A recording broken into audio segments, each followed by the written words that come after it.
Yo, welcome back, kembali lagi di channel Atwa Hayatu. Bagaimana kabar nakama sekalian? Semoga selalu baik-baik saja. Yos, akhirnya di hari Kamis ini tibalah saatnya untuk shop versi lengkap untuk 1018. Dan tanpa basa-basi lagi, langsung aja kita masuk ke pembahasannya. Judul chapternya adalah Jinbe versus Wushu. Ya, di chapter ini pertempuran mereka sudah berjalan sengit. Bahkan Jinbe pun sudah mengeluarkan serangan andalannya. Lanjut ke bagian cover, memperlihatkan sosok Ulti dan Pac-Man. Mereka berdua sedang berada di ruangan yang penuh dengan mainan mewah bertipe dinosaurus. Mainan tersebut mewakili semua Devil Fruits yang digunakan oleh bajak laut hewan buas seperti naga, pteranodon, brachiosaurus, mamut, dan lain-lain. Kemudian Ulti melepas topi Pac-Man saat dia membaca buku dinosaurus. Oke, lanjut ke bagian ceritanya. Chapter ini dimulai dengan menunjukkan suasana di aula utama. Ada sekitar 300 gifters dan Shinichi yang telah mengkhianati Kaido. Di sini kita juga bisa melihat beberapa Shinichi seperti Hamlet yang sedang menyerang beberapa Kroco Kaido yang lain. Kemudian selanjutnya beberapa anak buah Kaido mengincar Otama karena mereka sudah menyadari bahwa keanehan yang terjadi pada para gifters adalah karena kemampuan Otama. Nami, Usopp, dan Tama pun terlihat ketakutan. Mereka mencoba melarikan diri. Tetapi ketika anak buah Kaido hampir menangkap mereka, Daifugo datang dan menyelamatkan mereka. Kemudian selain Daifugo ada juga Speed yang juga berusaha melindungi Tama. Nah, selanjutnya Nami dan Tama mengendarai Speed sementara Usopp berlari ke belakang mereka. Ya, di sini sebenarnya sih Usopp juga ingin menaiki Speed. Lanjut, setelah kedua gifter itu datang, kini datang lagi Gesselman. Dia datang dan memberitahu Tama bahwa mereka juga akan menjaga Komachio.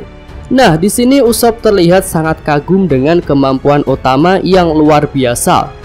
Karena mereka bisa mendapatkan banyak teman di medan pertempuran seperti ini. Lalu ketika sedang melarikan diri, Zeus tiba-tiba muncul dan bertanya pada Nami apakah dia sudah bisa menjadi pelayannya lagi. Nami pun menjawab bahwa Zeus lebih baik menjadi pasangannya saja. Wah, perkataan Nami itu membuat Zeus sangat senang.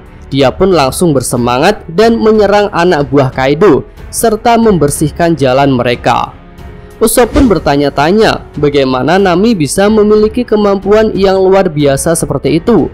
Tapi di sini kita tak sempat mendengar jawaban apa yang diberikan oleh Nami.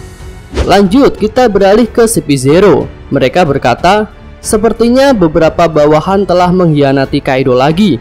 Jadi sekarang perbedaan kekuatan pasukan mereka adalah 16.000 pasukan di pihak Kaido versus 9.000 pasukan di pihak pasukan aliansi.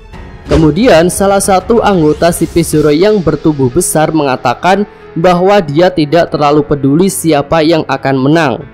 Namun mereka harus memastikan bahwa orang itu sudah mati. Nah, orang itu yang dimaksud di sini adalah Wushu.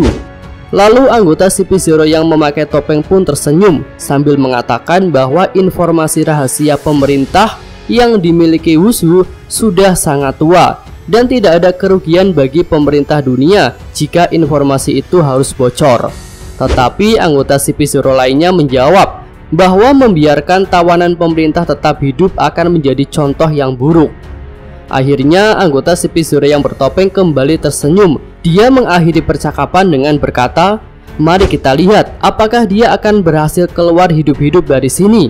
Bagaimanapun lawannya adalah Jinbe. Scene kembali berganti, kali ini menunjukkan keadaan di lantai 4. Di sini pertarungan antara Jinbe dan Wushu sudah semakin sengit. Wushu menggunakan Geppo untuk melompat ke udara. Lalu Jinbe bertanya, apakah alasan dia marah kepada Luffy adalah karena Luffy telah memakan Gomu Gomu no Mi? Wushu pun menjawab bahwa dia sangat marah terhadap Akagami no Shanks yang telah mengambil Gomu Gomu no Mi darinya. Selanjutnya Wushu menembakkan serangan Gagan ke arah Jinbe. Kesatria laut itu menahan serangan tersebut menggunakan haki, tetapi serangan Wushu bisa mencederai lengan Jinbe.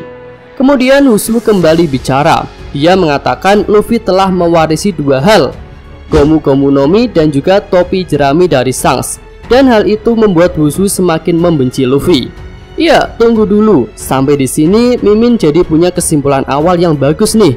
Tadi kan si P0 bilang bahwa Hushu tahu rahasia kuno pemerintah dunia. Lalu saat ini dia bilang bahwa Luffy mewarisi dua hal. Wah, jangan-jangan topi jerami dan buah gomu-gomu memang mempunyai hubungan yang erat. Dan dua-duanya adalah rahasia kuno pemerintah dunia. Ya, mantep lah. Oke, kembali ke cerita. Hushu menggunakan serangan hujan gagan ke arah Jinbe. Kali ini Jinbe memilih untuk menghindari semua serangan itu. Serangan hujan gagan pun menghujam hingga ke lantai 3. Hushu memuji Jinbe yang telah memilih untuk menghindar, karena haki pada level biasa saja tak akan bisa menahan serangan seperti itu. Kemudian Hushu juga memuji pergerakan Jinbe yang cukup cepat ketika ada di daratan, padahal dia adalah manusia ikan. Jinbe terlihat tak senang dengan perkataan Hushu. Dia pun mengatakan, sungguh membosankan. Di zaman ini seharusnya kau sudah tak melakukan diskriminasi terhadap manusia ikan.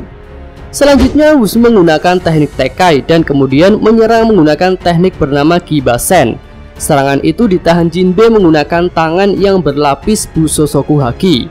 Namun serangan Hushu itu ternyata sangat kuat hingga Jinbe terdorong ke belakang beberapa meter.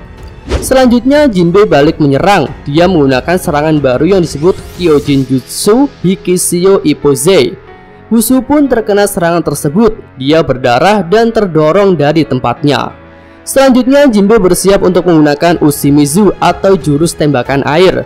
Tetapi pertempuran kembali terhenti karena Hushu memiliki sebuah pertanyaan yang ingin dia tanyakan kepada Jinbe. Tobirobo itu pun mulai bercerita. Ketika dia sedang dipenjara dan disiksa, ada seorang penjaga menyuruhnya untuk berdoa kepada prajurit matahari yang bernama Nika. Dikatakan bahwa Nika adalah seorang pejuang legendaris yang dapat membuat orang tersenyum dan melepaskan mereka dari rasa sakit. Hingga suatu hari dia akan datang untuk membebaskan semua budak yang ada di dunia ini. Lalu di sini juga muncul siluet yang menggambarkan sosok Nika. Akhirnya Hushu pun mulai berdoa kepada Nika karena dia hanya ingin seseorang datang untuk menyelamatkannya, meskipun dia tidak tahu apakah Nika itu nyata atau hanya mitos saja. Kemudian Jinbe bertanya mengapa Hushu menceritakan hal itu kepadanya. Hushu pun menjawab bahwa bajak laut matahari adalah mantan para budak dan sejarah manusia ikan adalah sejarah perbudakan. Jadi mungkin saja Jinbe tahu sesuatu tentang Nika. Selanjutnya Hushu menyerang Jinbe menggunakan Shigan Madara, sebuah serangan yang sama seperti yang digunakan Lucci kepada Luffy. Jinbe menahan serangan itu dengan haki, tetapi dia terdorong ke belakang karena serangan tersebut. Nah, di sini para bawahan Hushu mulai bersorak. Mereka mengatakan bahwa pimpinan mereka itu lebih kuat dari mantan Shichibukai sekalipun.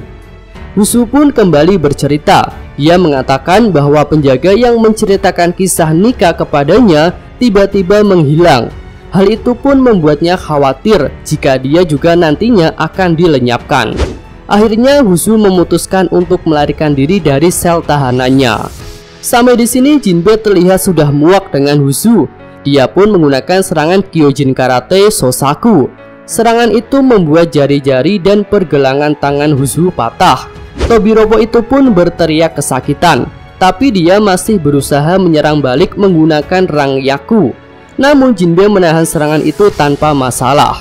Selanjutnya Hushu menembakkan serangan gagan lagi, tapi kali ini Jinbe menahan serangan itu dengan tubuhnya. Hushu pun kaget dan mencoba melompat, tapi dia malah terjatuh. Nah, ternyata di sini Jinbe telah menginjak ekor Hushu sehingga kucing besar itu tak bisa melompat.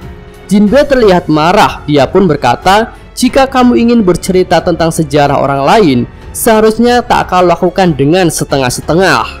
Lalu Jinbe mengeluarkan sebuah serangan yang bernama Kyojin Karate Ougi Onigawara Seiken.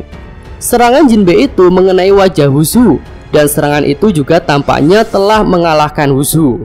Semua tiang di lantai 4 runtuh karena gelombang kejut dari serangan Jinbe. Dan full stop ini pun berakhir sampai di sini. Jangan lupa minggu depan libur ya.